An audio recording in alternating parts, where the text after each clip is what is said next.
বাহুবলী খ্যাত দক্ষিণী সিনেমার জনপ্রিয় অভিনেত্রী রামায়া কৃষ্ণন অভিনয় গুণে জনপ্রিয়তা যেমন পেয়েছেন তেমনি সমালোচনাও তাঁর পিছু ছাড়েনি।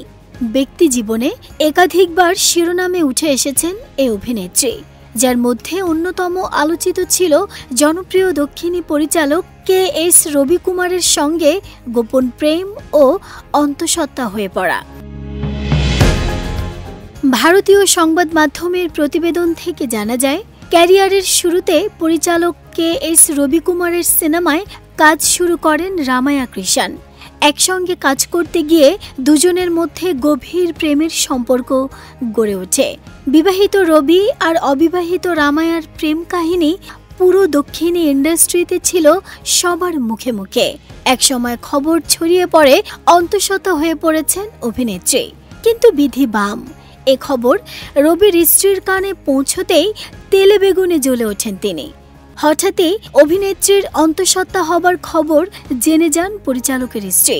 তারপরেই পরিচালক ও অভিনেত্রীর প্রেমের সম্পর্কে জটিলতা শুরু করেন পরিচালক রবি কুমারের স্ত্রী।